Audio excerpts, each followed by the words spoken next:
Everyone, আশা কৰোঁ আপোনালোক সকলোৰে ভাল, মোৰো ভাল। আপোনালোকৰ ওচৰলৈ আকৌ এটা মিনি ব্লগ লৈ আহিছোঁ। আজি মই পুৱাতে ওলাইছোঁ কলিয়াবৰলৈ বুলি। কলিয়াবৰৰ ক'ত যাম, কি কৰোঁ আপোনালোকক অকণমান দেখাম। এতিয়া আমি গৈ আছোঁ, মই, মোৰ ছোৱালী আৰু টেনি। আমাৰ যাত্ৰা ৰাতিপুৱাতে আৰম্ভ হৈছে। আমি আহি পালোহি পুৰণি গুদামৰ নৰালী মূৰ যিটো বৰ মছজিদ আছে, সকলোৱে চিনি পায়, নগাঁৱত আছে। এই মছজিদ ভাগত মই সদায় য'তে যাওঁ সেই চাইডে সদায় মই তছলিম বা সেৱা কৰি যাওঁ।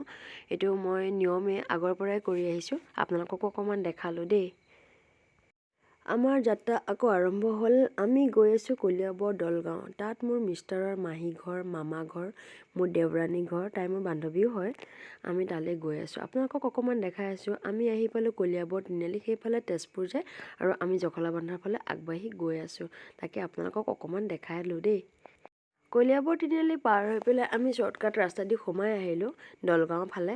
ইফালেদি বৰ ধুনীয়া লাগে আহি, পথাৰ ইটা ভাটা আছে, চায়ো ভাল লাগে। আমি একচুৱেলি আহি পাবৰে আহি পালোহি, তাহাঁতৰ ঘৰখন এপাক দেখালোঁ আৰু এয়া মই সোমাই আহি আছোঁ। তাৰপিছত আপোনালোকক লগ পাই আছোঁ। অসমীয়া থলুৱা পিঠাৰে চাহ তামোল চব খালোঁ। খাই মেলি আমি পিছফালে গৈছোঁ। এইটো বহুত ডাঙৰ পুখুৰী আছিলে, এতিয়া পানী শুকাই কম আছে। এয়া মাছ ধৰি আছে চাওকচোন। এয়া হৈছে মোৰ ভতিজা ভাগিন চব। মই বহি দৰ্শক হৈ মাছ লোৱা চাই আছোঁ। ডাঙৰ ডাঙৰ মাছ উঠিছিলে, আপোনালোকক দেখাই আছোঁ চাওক। ইমান ধুনীয়াকৈ দেখিছে, ইমানগাল মাছ উঠিছে। একচুৱেলি গোটেইগাল আমি লোৱা নাই, 2-4টা মাছ ল'লোঁ। তাকে আপোনালোকক দেখাম। এটা হৈছে কলিয়াজৰা, মিৰিকা, এইবোৰ। এয়া হৈছে গাঁৱৰ পৰিৱেশ। গাঁৱত চব বস্তু পোৱা যায়। এইকেইটা দেখিছে কি ধুনীয়াকৈ ঘূৰি ফুৰিছে। এই দুজনী হৈছে আমাৰ ভতিজা। ইহঁত থাকে লামডিঙত। সিহঁতো ফুৰিব আহিছে পৰীক্ষা শেষ হ'ল কাৰণে মামায়েকৰ ঘৰত, আৰু ময়ো গৈছোঁ সিহঁতকো চাওঁ বুলি। একচুৱেলি সিহঁতৰ মামায়েকৰ সৰু এটা অপাৰেশ্যন হৈছিলে, তাৰ খবৰ ল'বৰ কাৰণে মই গৈছিলোঁ। এয়া কান্দি আছে, বিয়া খাব যায়।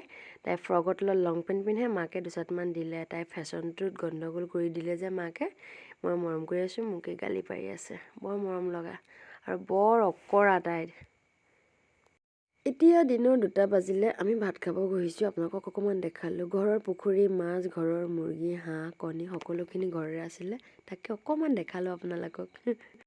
ভাত খাই অলপ ৰেষ্ট কৰি পেলাই আমি ওলাই আহিছোঁ পেহী এজনী ঘৰত। পেহীও বেমাৰ আছিলে, তাকে খবৰ লওঁ বুলি।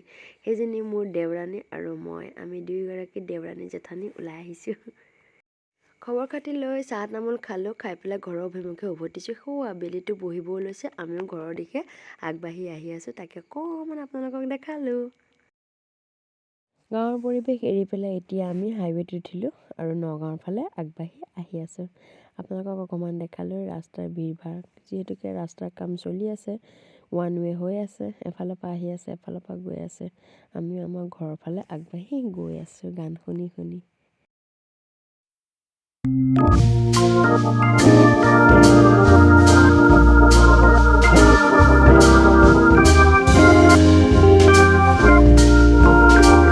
মৃত্যুঞ্জয়লৈ যোৱা ৰাস্তাটো দি মোৰ ছোৱালীয়ে ক'লে যে মা সেইফালেদি যাওঁ ব'লা, পাৰিলে অকণমান মেলাকে চাই যাম বুলি।